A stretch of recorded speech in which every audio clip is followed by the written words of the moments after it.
The lock turned at 6:12 p.m. I knew the sound by heart. The tired hesitation before the final click. The breath she always took before crossing a threshold she believed belonged to her. The door opened. The house answered. Paper everywhere. Walls. Mirrors. The fridge. The staircase. Faces repeating like a disease. Her smile caught mid-laugh, his hand at the small of her back. The reflections multiplied until the room felt crowded with ghosts. I wasn't there. Neither were the kids. Her heels stopped. Silence stretched thin enough to cut. She didn't scream. She didn't call my name. She did what liars always do when confronted with proof. She shut the door. Outside, 2 suitcases waited on the doorstep. Small, children's stickers still clinging to the sides like faded promises. My phone vibrated once, then again, then kept vibrating like a trapped insect refusing to die. I didn't answer. I watched the live feed from the hallway camera. Her hands trembled. Not from fear, from calculation. I had learned to read that tremor months ago. The pause before a lie. The softening of her eyes when she rehearsed a truth she planned to sell. She told me she was working late. My boss told me she was brilliant. The compliments overlapped too neatly. The schedule gaps aligned. The way his cologne lingered on her coat like a signature. None of it was proof. Just noise. But noise has patterns if you listen long enough. The first photo went up 2 weeks earlier. An old one, cropped, innocent at a glance. A corporate dinner. Her dress. His laugh. I watched her eyes flick to it and then away, like a pickpocket clocking a mark. She didn't ask. That was the tell. People who are innocent ask questions. People who are guilty scan for exits. The kids noticed the tension before I did. Children always do. They grow quiet. They stop asking for things.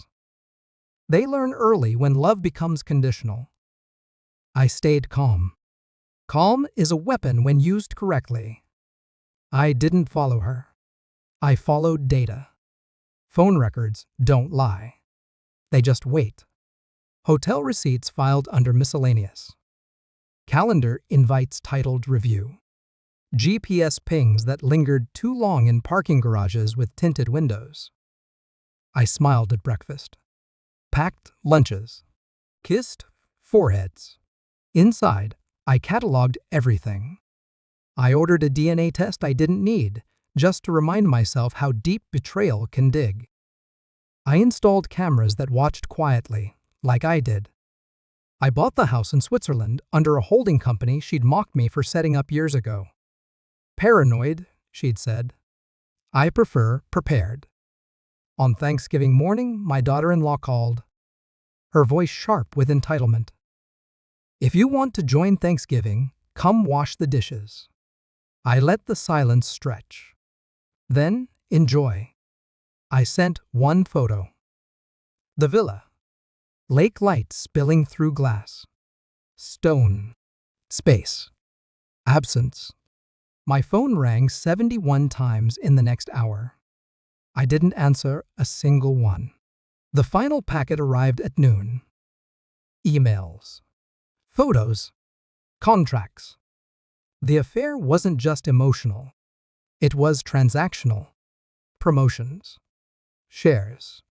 A life traded upward like currency. I printed everything.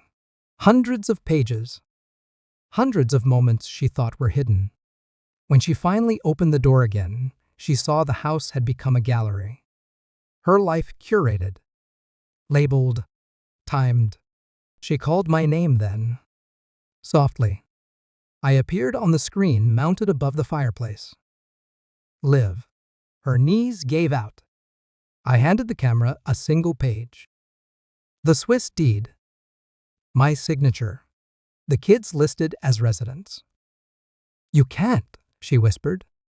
I watched her realize she had already lost. I didn't raise my voice. I didn't insult her.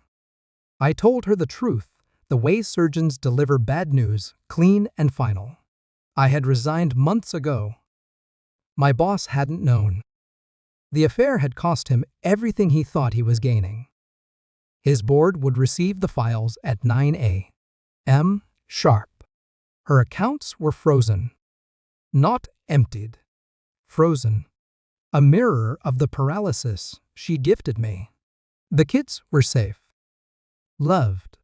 Already asleep somewhere quiet. She begged then. Not for forgiveness. For access. Greed always confesses itself. I ended the call. The house is empty now. The walls bare. Clean. I walk through rooms that no longer echo with performance. I think about how betrayal sharpens the mind. How loss can be engineered into leverage. She still calls. Sometimes she cries. Sometimes she rages. I don't listen. Vindication isn't loud. It doesn't need witnesses. It just needs distance. I close the door. And finally, I feel nothing at all.